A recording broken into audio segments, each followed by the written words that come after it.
Te soni I lona whangaloa, ia roo whangasolo ai le te Sauniga for te Maeata'anoa ia oBernice, Maeata'anoa Samuelu, ia o le te Maeata'anoa nei oBernice, o le sa malanga to ia I ngaluenga faavaitaimi foi Australia, ia e pe ona whanoanoa ai, ono le maliu mai o ia I whanga foi sa no foi o ia o whaingaluenga I faavaitaimi I Tasman Australia, ia po ina foi Australia. Ia o lo whangasolo nei ia lona te Sauniga I nei lona whioanga I lona whangaloa. Ia ona mai ai le tuatero I lātou whamanimino lātou lai mata.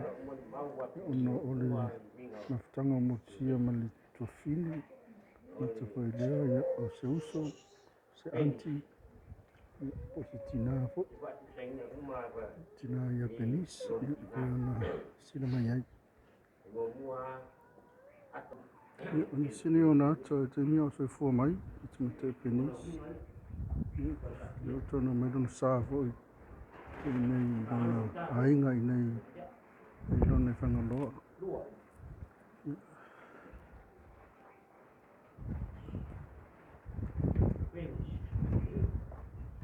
Misi na ata te maitai ia misi ona to'oloa ia Sam, ia misi ala tama na Florence, ia pe ona sisila mai ai.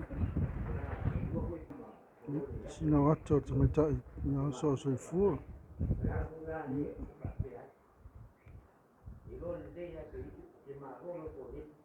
Ia le pena te maitai oBernice, Maeata'anoa Samuelu, ia loo tau mai runga I koe foi.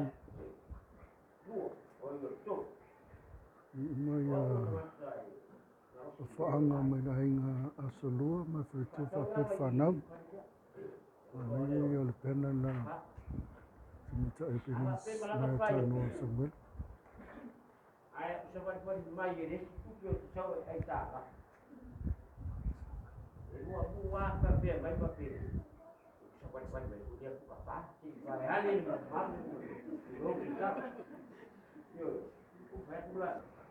Misi moni mauna le whangane whai te maitai oBernice. Ia te whai leo I lātou umu sa whatasi mai.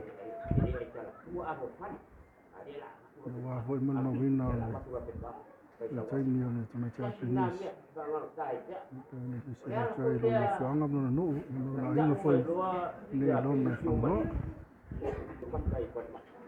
Ia tō umana mani o lo whatasi mai, mantua e unga I le tātou family service o lo whatino. Na wina te ora sā I lona malu whai, ka le sia lo pa I aso na tai. Ia mō te Sauniga.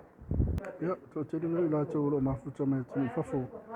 Ia, ne sa whatiro ina mai lātou moni mau. Ia, I le lātou mafutanga ia mai sa lātou anti, sa lātou uso, ia, sa lātou tofini.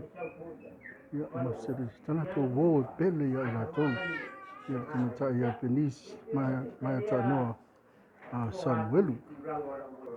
Ia, o le sina o lo whatasi mai, ia te Sauniga tofini, ia oBernice, Maeata'anoa Samuelu, I nei lona whioanga, lona ainga I nei lona I whangaloa.